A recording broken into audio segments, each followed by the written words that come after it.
welcome to Mr. Randy's Wine and Spirits. I am Mr. Randy, and I'm a bit frustrated, but that story is going to have to wait till the bottle associated with said frustration finally shows up.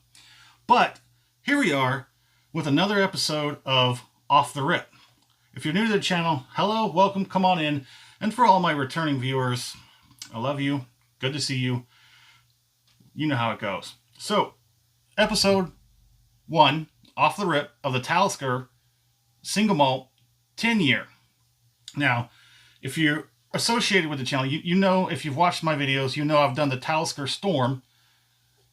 It had actually come into my price range of just under 60. Well, guess what else just came in the price range of under 60? So just under 60, got it delivered just under 60 again.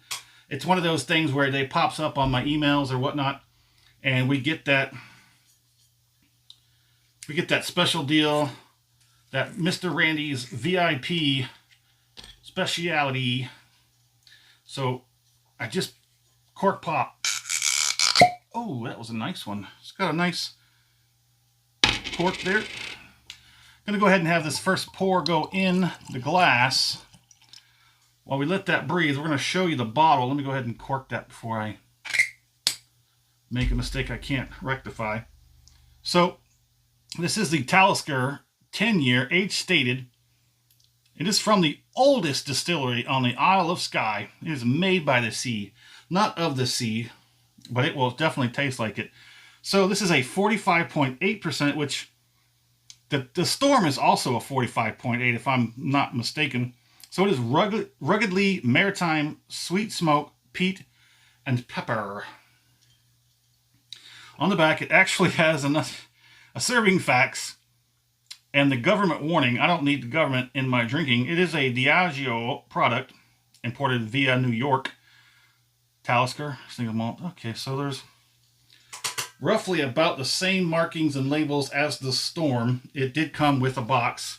We'll get an up to detailed look at the box in the full review.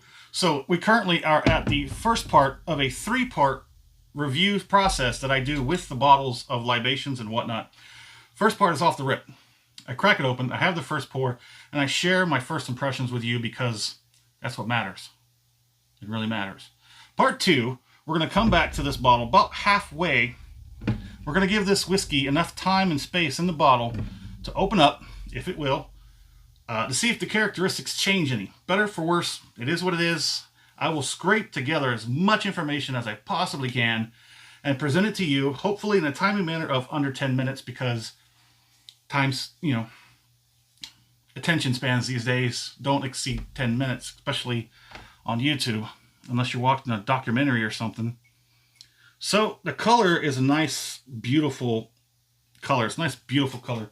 I don't have I guess we're going to pass on that. We're going to go ahead and look at the viscosity, what it clings to the glass. There's just a little bit. There's not a whole lot going on. There's more sheeting. There's some legs. Not a whole lot. I don't know. Maybe it's my glass is defective now. Maybe there's only so many times you could get something off the glass before it goes bad. On the nose, it's very different from the Storm.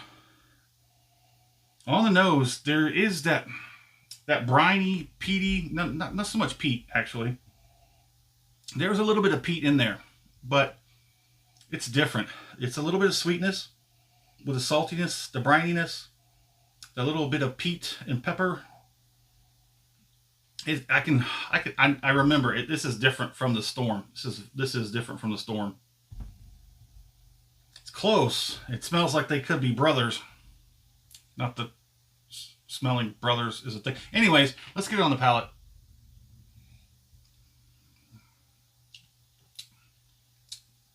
It's got a nice feel in the mouth. Not as good as some of the others, but it's definitely not watery. It's got a little bit of spice and pepperiness, hits the tip of the tongue. It glides right across the back of the tongue. Not a whole lot enough on there. The lips are nice and tasty of the salt. The brininess, I mean. Let's go ahead and get another one on the palate.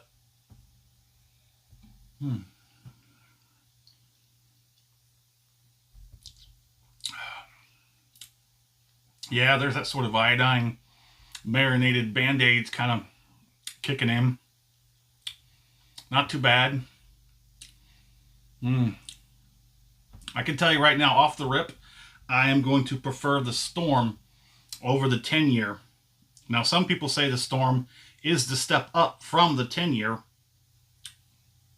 but some people say that the straight age-stated ones can't be beat by like that. Like the Lefroy Select, I actually prefer the Select over the 10-year, and I might just prefer the Storm over this 10-year. But I'm going to reserve full absolute judgment at least till halfway. But the third part of the video, the review, is going to be down here at the bottom. It's called the Final Pour. I hope you make it with me all the way to the end.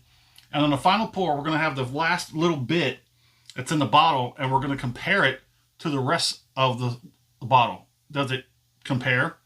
Is it better? Worse? Where does it fall in? We'll find out. Hopefully you'll join me. Let's go ahead and get a finish on this.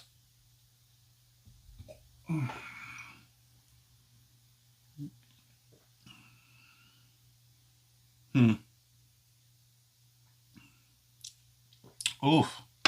Okay. Oh, the finish is... Ooh, hold on a second. Boy, that tip of the tongue is lit. Like I just licked a match, a lit match. Ooh, that was intense. That subsided. It's still kind of active, but it's subsided.